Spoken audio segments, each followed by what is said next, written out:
Hello everyone, this is about Season 12 in Diablo 4. Here is what there was. 92 Whisper Tree caches, 15 bags of Obols, 527,000 pieces of meat, 6,600 mercenary coins, 285 season caches, and a completely naked, freshly created Barbarian. The question is how well I managed to gear up that Barbarian. In other words, how many valuable items, aspects, legendary items, and mythic items will be obtained from all of this? How many Goblin Sigils and other valuable things? In numbers and facts, New Off is with you, let's go. All of this loot was farmed on the rogue using the Dance of Knives build. This is an excellent and the most convenient build for starting out and for farming on the rogue, but just how high it can climb in the current season was interesting not only to you, but to me as well. This Dance of Knives build clears pit 79 in 2 minutes. That includes loading into the pit and back out again. It can also clear pit 100, but not as quickly as one would like because there are problems with the boss. There were many questions about this, so I am showing the current rogue gear for this build. For those who have not watched the previous video about the results of Season 12, where I explained in detail what is wrong with Season 12 in general and with the rogue in particular, I recommend watching it. Then it will become clear why I'm not playing on Death Trap or Heartseeker. So to sum up, I played 100 hours on the rogue and decided that since I completed the challenge, Pit 100 on Dance of Knives, I could now see how much truly valuable loot can be obtained from a significant number of season caches and currencies, and at the same time, estimate what could be cleared on the Barbarian with this gear. I am opening Pit 99 because after clearing 100 an unpleasant surprise awaits. This is also covered in the previous video. Briefly, all seasonal bonuses on sigils will lead not to Torment 5, but to Torment 7, which is beyond the reach of almost all classes and builds except, of course, the Paladin. So, let's go. First act, 19 regular caches and 19 caches inside them, thanks to the weekly bonus. I thought I would get all class available recipes from these caches, but no. Even though a lot of recipes did drop, it was not all of them. I forgot to measure exactly how many caches are needed for level 60. Previously, in earlier seasons, 29 caches were needed. It looks very much like the same number is needed now. In a month, with the release of the expansion, the maximum level will be raised to 70. Just a reminder. Then I went to the mercenary den to check how things stand with aspects from caches bought with mercenary coins. Unfortunately, here everything is as it has always been. You can only obtain aspects of the very lowest level. In other words, the aspects I got from the 38 Whisper Tree caches are much higher in level than those from these mercenary caches. This has always been the case. I still recommend spending those coins only on boss summoning materials and crafting materials, not on aspects. Then I opened another 18 Whisper Tree caches and the 18 caches inside them.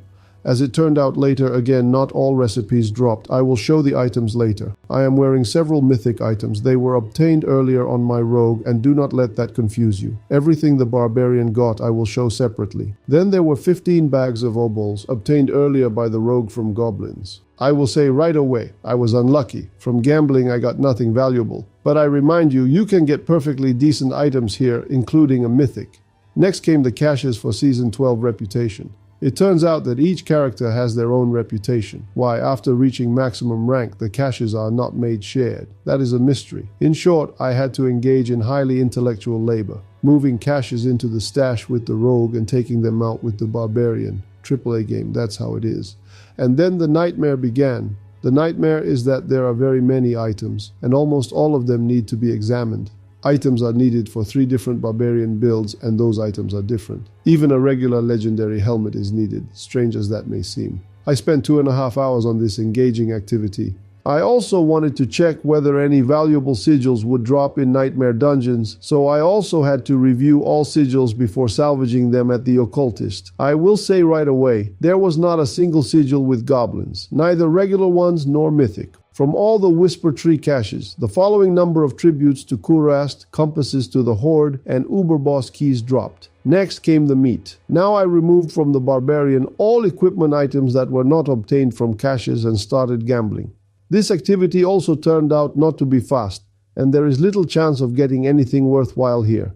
Here, as everywhere else in the game, the emphasis is on quantity, and the developers do not care that 99% of the loot is simply trash. I tried gambling all types of equipment. The result, 1 decent item and nothing else of the same level. Total. Regarding the aspects obtained from salvaging items that came from 92 Whisper Tree caches, 527,000 meat, 15 Obol bags, and 6,600 mercenary coins. Here is how things stand. A nuance. There are 92 caches because thanks to the weekly bonus, caches are doubled, and originally there were 46. The meat was initially 432,000, but it also drops from the caches, which is why it became 527,000. Not all aspects here are purely barbarian, many are general aspects for all classes, and they are easy to recognize by their maximum rank. For reference, in past seasons it happened that once I obtained a max rank aspect after 200 hours of playing on a character, and in another season it took 230 hours.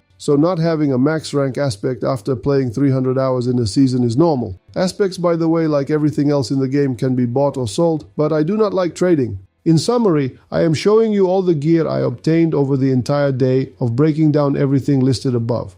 The dry residue is essentially one good mace. The rest is only suitable for the very beginning. That is how things currently stand with drops in Diablo 4. No guys, I have no complaints. I have one complaint, but even that is almost no longer relevant. The lack of a loot filter. However, since it was announced with the release of the Lord of Hatred expansion, the issue is resolved. Although it depends on how you look at it. Does it not seem strange to you that, for example, in Path of Exile, the loot filter has existed for more than 10 years? Alright, I will not beat around the bush. I will say it directly. Blizzard can no longer hide behind its laziness and unwillingness to invest money into real development. Half the budget pumped into marketing no longer really works. Although it does work, sales are record-breaking even without any loot filters or real improvements. But it seems they did well because they gave people something real in time. I'm not talking about additional characters right now. And remember, a rumor slipped out right after pre-sales of the Lord of Hatred expansion began, that Blizzard is already getting ready to release the next DLC. Perhaps you did not hear about it. That is normal. In short, my thoughts on this matter are as follows. A new DLC needs to be sold to the public in another year or year and a half. And what will people buy? Not additional classes. Nobody is surprised by that anymore. They need to sell something that will generate discussion. And what is guaranteed to please the majority of players? I think that offline trading, as it has now been implemented in Path of Exile 2, will be met with enthusiasm by most players. And this hypothetical DLC with offline trading will be bought without question, even at double the price. Right now, the pre-order is being swept up at double the price, without people even realizing that the price is doubled. That worked out great, so why not repeat it in the future? I see no reason not to do the same. And if you are wondering why the price is double right now, it is because you cannot buy the Lord of Hatred expansion alone. It is only sold together with the previous expansion, Vessel of Hatred. It is called marketing. You previously bought Diablo 4 plus the Vessel of Hatred expansion for 60 or 70, and now you have to pay another 40 for 2 expansions. The fact that you already have one of them, no problem. Consider that you bought the single one for 40. Is 40 expensive for one DLC? Of course it is expensive, but this is a pre-order. You understand? Pre-order, marketing, Warlock and Paladin included immediately. How can you not pay 40? Guys, in reality, I am simply mocking the new reality. For most people, this is already normal. For me, it is not. I am almost old and I still live in those times when there were no pre-orders at double the price. On the contrary, pre-orders were at half price or with a significant discount. There was no early access and players bought finished games. So I am getting a kick out of the situation, negative growth, and the other idiocy that has suddenly become the norm. If you want to know more, look up what the Nobel Prize in Economics was awarded for in 2002.